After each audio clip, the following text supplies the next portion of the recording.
a Bíblia e o Inferno de Fogo. Convido você a dar a detida atenção a esta série. Será muito interessante nós analisarmos nesse primeiro vídeo a origem desta doutrina, tão difundida tanto na Igreja Católica Romana como nas igrejas protestantes.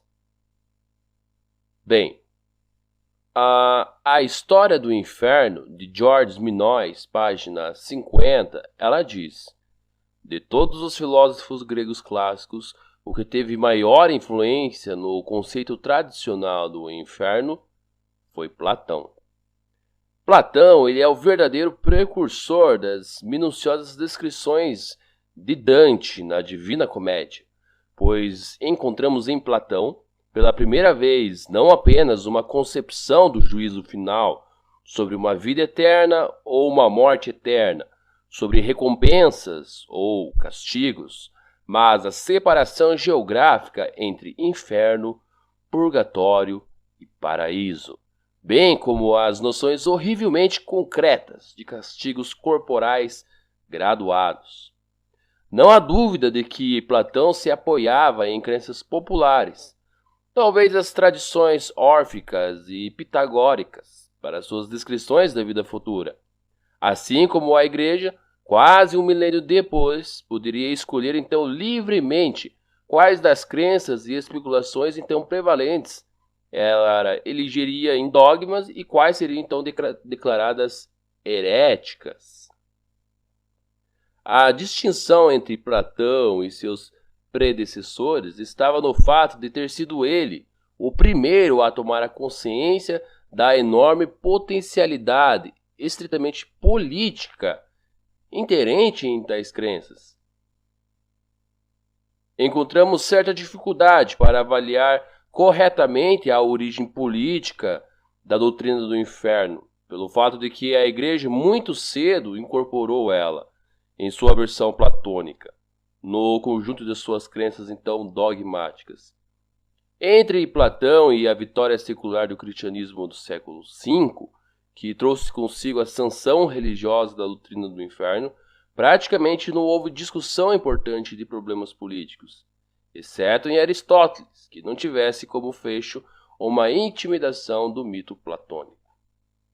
A Nova Enciclopédia Britânica de 1988, volume 25, página 890, ela diz que a partir dos meados do século II, os cristãos que tinham conhecimento de filosofia grega passaram a sentir a necessidade de expressar sua fé em termos desta filosofia. No caso, a filosofia que mais lhe convia era o platonismo. O Catecismo da Igreja Católica, edição de 1993, página 292, diz: o ensinamento da Igreja afirma a existência e a eternidade do inferno. As almas dos que morrem em estado de pecado mortal descem imediatamente após a morte aos infernos, onde sofrem as penas do inferno, o fogo eterno. A pena principal do inferno consiste na separação eterna de Deus. Já a Enciclopédia Universalis francesa, ela diz que os primeiros cristãos adotaram a crença no inferno de fogo foi logo após o segundo século, com o Apocalipse de Pedro, que foi a primeira obra cristã apócrifa a descrever a punição e as torturas de pecadores no inferno.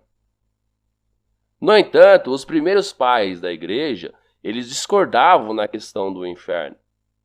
Justino o Marte, Clemente de Alexandria, Tertuliano e Cipriano acreditavam que o inferno era um lugar de fogo. Orígenes e o teólogo Gregório de Nissa achavam que o inferno era um lugar de separação de Deus, de sofrimento espiritual.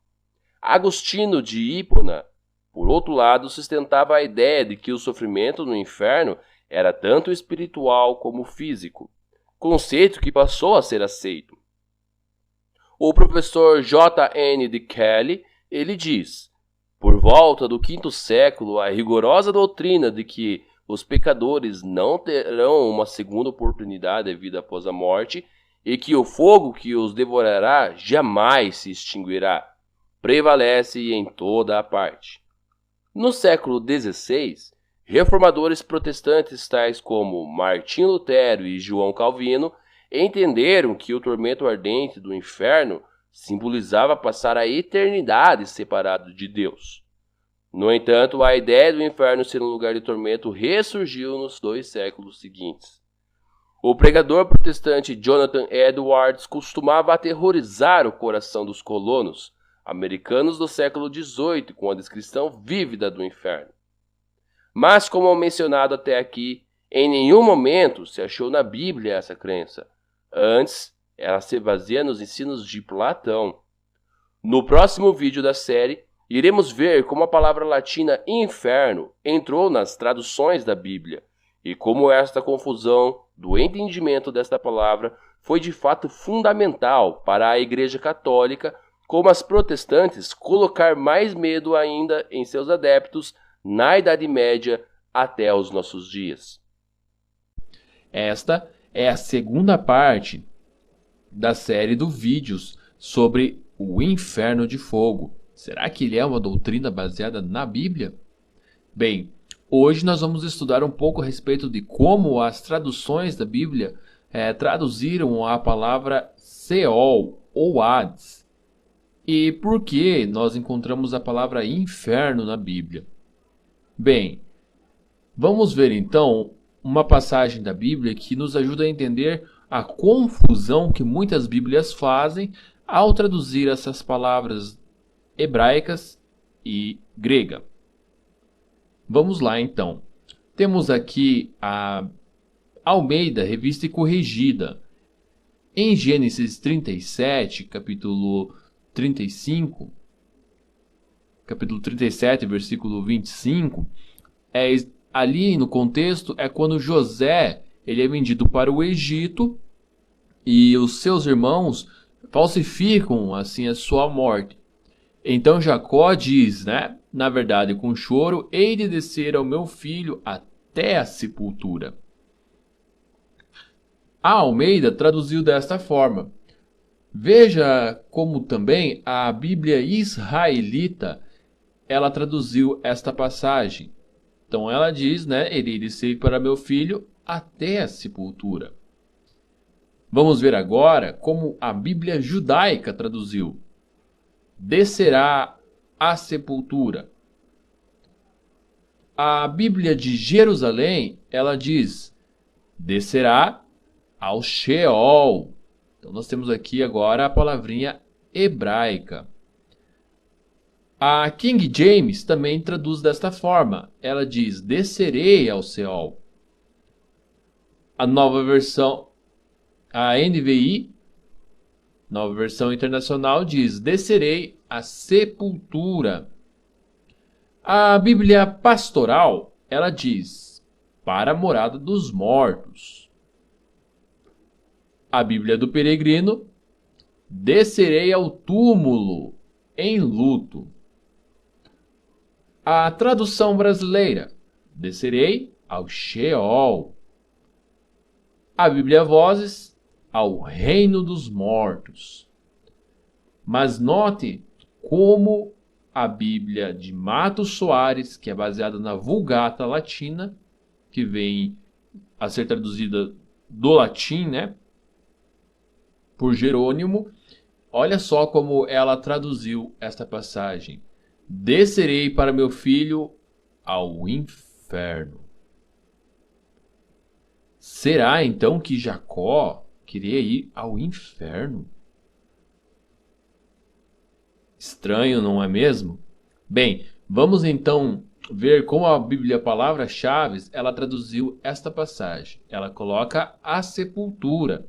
E ela tem um número com o dicionário Strong. Então, vamos lá ver o que o dicionário Strong fala a respeito da palavra hebraica Seol. Então, ali, ele diz que é sepultura, inferno, abismo, Seol ou morte. Tem o sentido de sepultura. Lá embaixo, a palavra significa profundezas ou Seol. significa morte ou sepultura. O Seol ou a sepultura é o lugar dos ímpios. Por outro lado, os justos não foram criados para sepultura ou Seol. Voltando agora na Bíblia de Matos Soares, que é baseada na Vulgata Latina, nós temos então a palavra inferno. Mas veja que a maioria das Bíblias traduziu por Seol, sepultura, morada dos mortos. Então você pode ver que a palavra inferno ali ela foi mal traduzida. Bem, no latim, se a pessoa escuta inferno, ela vai entender também que a palavra inferno significa mundo dos mortos ou profundezas, algo profundo. É isso que significa a palavra inferno no latim. Porém, ao passar do tempo, que se entrou a apostasia dentro dos conceitos do cristianismo, veio com isso o dogma do inferno de fogo. E então a palavra inferno tomou outro sentido. Um sentido de tortura, um sentido de tormento, e não como a palavra deveria ser traduzida, como Seol. Então, muitas vezes as Bíblias elas traduzem equivocadamente esta passagem da Bíblia. Não só essa, mas muitas outras que nós vamos ver no decorrer dessa série. Provando assim que a palavra inferno ela não significa tormento. Antes, inferno, conforme diz o dicionário, ele significa sepultura ou morte. Exatamente. Assim, ao entendermos agora a etimologia da palavra inferno, nós podemos esclarecer como outros textos da Bíblia que são mal interpretados podemos então entender melhor o que ele quer nos ensinar. No próximo vídeo dessa série, nós vamos estudar textos que dizem provar um tormento eterno, mas vamos analisá-los e ver se não descobrimos que, na verdade, não passa de mais uma má interpretação para tentar provar um dogma pagão. Fazendo então um breve resumo do último vídeo que fizemos a respeito da etimologia da palavra inferno, nós aprendemos que a palavra inferno ela nem mesmo existe nos textos originais da Bíblia, que foram escritos em aramaico, hebraico e grego. A palavra inferno, que hoje conhecemos, ela origina-se da palavra latina inferus ou infernos, que significa lugares baixos ou regiões inferiores, ou, conforme eu mostrei, pelo dicionário Strong, a sepultura comum da humanidade. Na Bíblia Latina, que foi baseada na Vulgata Latina, a palavra inferno ela foi usada para representar o termo hebraico equivalente a Sheol, e os termos gregos Hades e também Geena, como o Tártaro. A maioria das versões em idiomas do português, eles seguem o latim. E elas não fazem distinção do original hebraico ou grego, e elas assim então trazem problemas no entendimento dos textos bíblicos. E até mudam alguns contextos do que o autor bíblico realmente ele queria ensinar. Depois desse breve resumo, vamos hoje falar a respeito de uma dessas palavras gregas que é usada no Novo Testamento e que Jesus fez referência à destruição das pessoas ímpias, que é a palavra Geena. Esta palavra Geena, ela foi usada por Jesus e muitas Bíblias traduzem errado por inferno, mas como vimos no vídeo anterior, esta não é a tradução correta da palavra inferno. Inferno, ele deve ser traduzido rigorosamente do latim para o português como sepultura. Bem, a palavra Geena, ela significa literalmente Vale do Filho de Inom. E essa é uma cidade antiga de Jerusalém. E ela veio também a tornar-se um depósito onde o lixo lhe era incinerado. É interessante que muitos tradutores da Bíblia eles tornaram a liberdade de traduzir a palavra Geena por inferno. Mas por que eles faziam isso? Porque eles associaram a ideia pagã de os maus sofrerem um julgamento ardente após a morte, com o fogo literal do vale fora de Jerusalém. Só que Jesus Cristo ele nunca associou a Guiena com tormento. Afinal de contas, isso nem fazia parte do ensinamento judaico ortodoxo da época. Tanto Jesus como o judeu, como os judeus, os discípulos que também escutavam eles entendiam que, primeiro, após a morte, as pessoas não estavam conscientes de absolutamente nada. E segundo, não existia uma ideia de tormento eterno após a morte no conceito judaico da época. Obviamente, Jesus então não poderia ensinar algo que o seu pai e seu Deus Jeová já havia ensinado. Afinal de contas, ele estava como o Messias, aquele que representava a Jeová. Jesus ele sabia que a própria ideia de queimar pessoas vivas ela é repugnante aos olhos de seu Pai Celestial.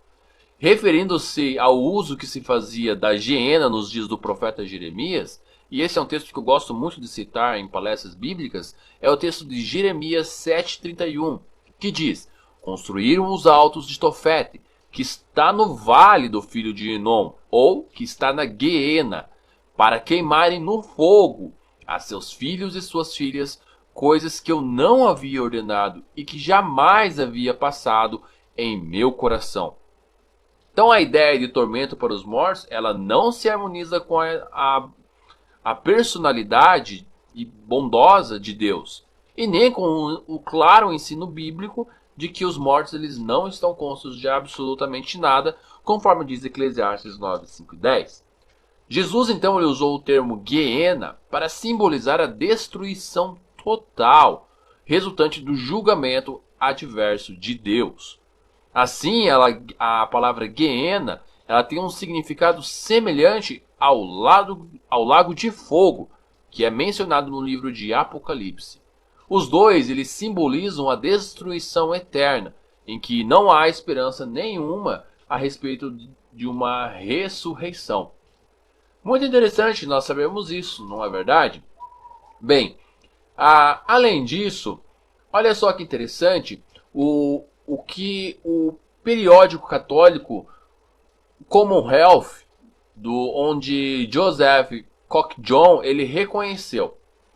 O derradeiro lugar de punição, evidentemente, é Guiena, o Vale de Enom, que antigamente foi um lugar onde se ofereciam sacrifícios humanos a deuses pagãos. Mas em tempos bíblicos já se havia tornado o depósito de lixo da cidade, um monturo à beira de Jerusalém. O mau cheiro, a fumaça e o fogo era ali um lembrete constante para os habitantes do que acontecia a coisas que haviam servido ao seu fim. Eram destruídas. Também referente ao comentário do jesuíta John Mackenzie no seu dicionário da Bíblia de 1965 em inglês, olha só o que ele diz. Por causa desse santuário ritualístico para sacrifícios humanos, Jeremias amaldiçoou o lugar e predisse que se tornaria um lugar de morte e de corrupção. Este vale é mencionado não por nome em Isaías 66, 24, como o local em que os cadáveres de rebeldes contra Yahvé devem jazer. Na literatura rabínica, porém, o fogo eterno não é certamente punição eterna. A Guiena é um lugar em que os iníquos são destruídos de corpo e alma, o que talvez reflita a ideia de aniquilação. E então ele cita o texto de Mateus 10, 28. Ao analisarmos então tudo isso a respeito da palavra Guiena, nós só podemos chegar a uma conclusão. A Guiena ela não representa um tormento eterno. Antes, esta palavra foi associada ao paganismo. Lembre-se que no vídeo passado eu falei a respeito disso, e no primeiro vídeo dessa série eu também falei a respeito disso, como se introduziu a ideia do inferno de fogo dentro do que chamamos hoje de cristianismo. Porém, conforme vimos nesse vídeo, nesta parte da série, nós estamos vendo que a palavra Guiena ela não significa também um tormento eterno. E ela também não significa inferno. Bem, no próximo vídeo desta série, nós vamos tratar a respeito do uso do fogo na Bíblia. O que ele simboliza? Será que o fogo representa, então, um tormento eterno da parte de Deus para as pessoas iníquas? Afinal de contas, Deus é amor, mas também é justiça. Não perca então o próximo vídeo desta série, a Bíblia e o Inferno de Fogo. Este é o vídeo 4 da série A Bíblia e o Inferno de Fogo. Neste vídeo, nós iremos aprender o uso do fogo na Bíblia. É muito comum nós vermos a Bíblia usar o fogo como sinal de destruição. Porém, muitos, talvez por ter um conceito arraigado em seu coração, acham que algumas passagens da Bíblia ensinam que Deus usará o fogo para queimar e torturar as pessoas más. Mas será isso verdade? Vamos analisar alguns textos. Analisemos primeiro o texto de Isaías 34:10. Ali diz: não se apagará de dia nem de noite, sua fumaça subirá para sempre. De geração em geração ficará abandonada, ninguém voltará para passar por ela. A pergunta que tem que ser feita é: poderíamos entender como literal esta passagem e achar que Edom ficaria queimando para todo sempre? A resposta é clara, é não. Mas ali o texto diz isso, não é verdade? Bem, como entender então esta passagem? Bem, vamos analisar outro texto. Agora o de Judas, versículo 7. Assim como Sodoma e Gomorra e as cidades circunvizinhas, que, havendo-se entregue à fornicação como aqueles, e ido após outra carne, foram postas por exemplo, sofrendo a pena do fogo eterno.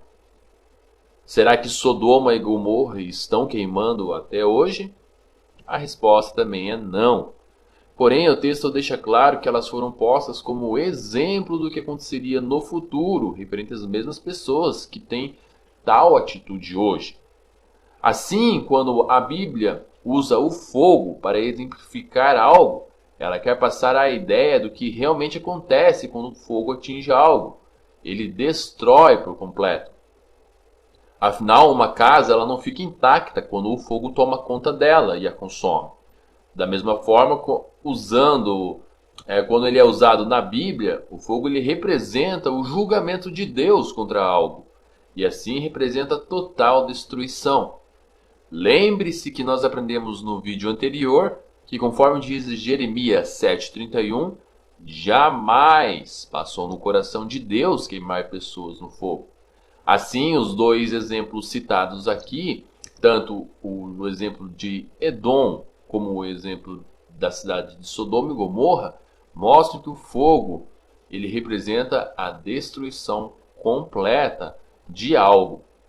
Veja agora outro texto, 2 Pedro 3:7. Ali diz: mas os céus e a terra que agora existem, pela mesma palavra se reservam como tesouro, e se guardam para o fogo, até o dia do juízo e da perdição dos homens ímpios.